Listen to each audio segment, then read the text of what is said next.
साथियों, मेरा अभिवादन स्वीकार कीजिए।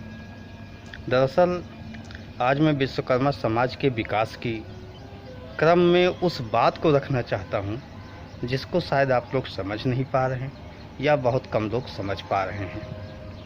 दरअसल है क्या, आज़ादी के बाद जो व्यवस्था बनी है उस लोकतांत्रिक व्यवस्था में हमारी पुरानी सनातन परंपरा नष्ट हो चुकी है। जो नई व्यवस्था है, नई व्यवस्था लोकतांत्रिक ढंग से आगे बढ़ रही है। इसमें जो भी व्यक्ति सत्ता के आसपास नहीं होगा उसका विकास कभी नहीं हो सकता।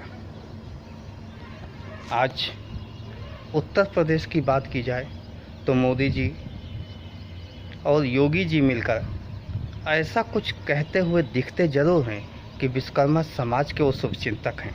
जैसे योगी जी का कुछ योजनाएं, अभी संकुल योजना, लेकिन आप ध्यान दीजिए विश्वकर्मा श्रम सम्मान योजना से कितने लोगों को फ़ायदा हुआ कभी आप देखिएगा।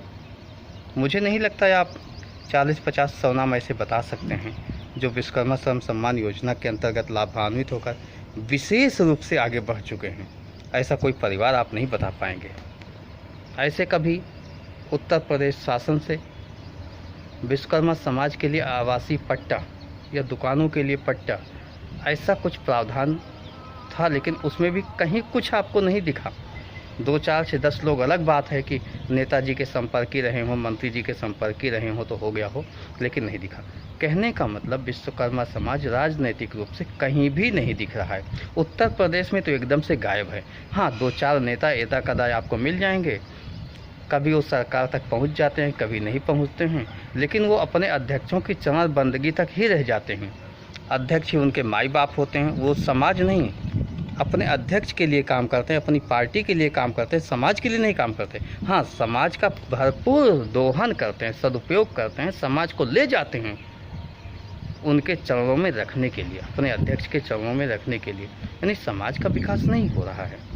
अब आप किसी भी पार्टी के नेता को लीजिए, कोई भी पार्टी हो, जो स्थापित पार्टियां हैं वो कुछ भी नहीं कर रही हैं। वहाँ पे हमारे नेता जो हैं वो कुछ भी नहीं कर पा रहे हैं। क्यों नहीं कर पा रहे हैं? क्योंकि उनमें वो साहस नहीं, उनमें वो नैतिक साहस नहीं, उनमें वो हिम्मत नहीं कि वो अपने अध्यक्ष से खुलकर अपने समाज के लिए लड़ सकें, बात कर सकें।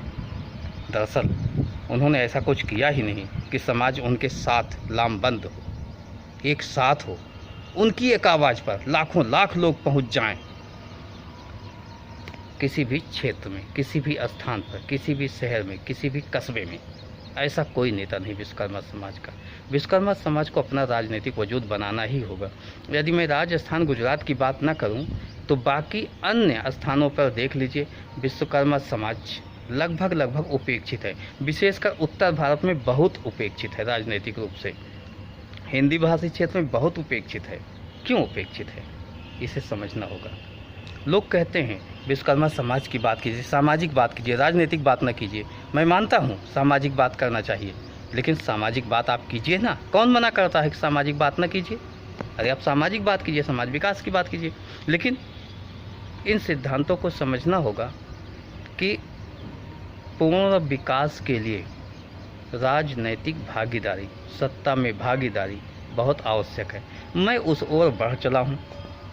मैंने देखा कि बहुत से हमारे समाज के लोग राजनीतिक पार्टियां बनाए हैं, लेकिन वास्तव में उनसे जब बात किया जाए, संवाद किया जाए, पिछले 6, 7, 8 महीने से मैं लगातार लोगों से बात कर रहा हूं, तमाम अध्यक्षों से बात किया हूं, क्या लगा?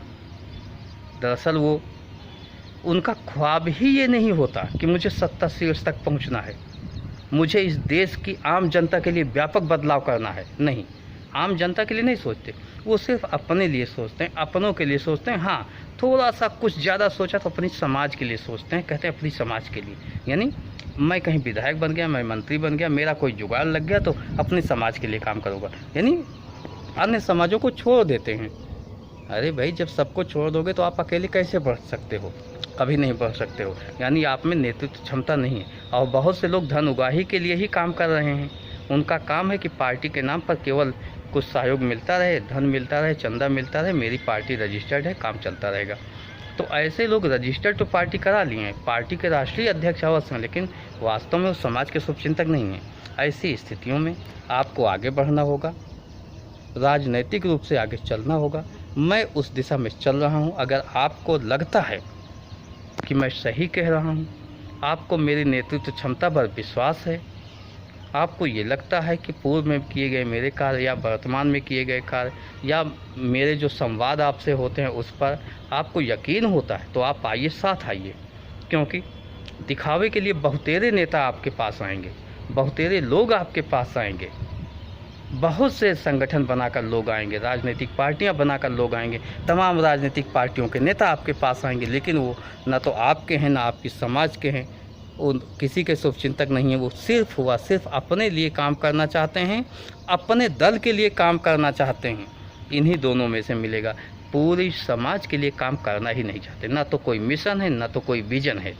आइए, हम आपकी बात को सुनेंगे, आपके सिद्धांतों को सुनेंगे, जो विषय आप रखेंगे उस पर गहन मंथन होगा, चिंतन होगा, और उसको हम लोग आपस में बैठकर बात करके जो विषय निकलेगा उसको लेकर चलेंगे। लेकिन मेरी विचारधारा को आप पढ़ सकते हैं, मेरी पार्टी की विचारधारा को पढ़ सकते हैं। आइए मिलकर आगे बढ़ते हैं। निश्चित ही विश्वकर्मा समाज भी राजनीतिक सत्ता के शिखर पर कभी पहुंचेगा। यदि आप लोग साथ रहे तो निश्चित ही वो दिन दूर नहीं होगा, बहुत जल्द ऐसा दिन आएगा। आपका स्वागत है इस मिशन में, इस विजन में। आइए, राजनीतिक रसूख के लिए, विश्वकर्मा समाज की सत्ता में भागीदारी के लिए हम लोग कुछ विशेष करते हैं। धन्यवाद। जय हिंद, जय भारत, जय भगवान विश्वकर्मा।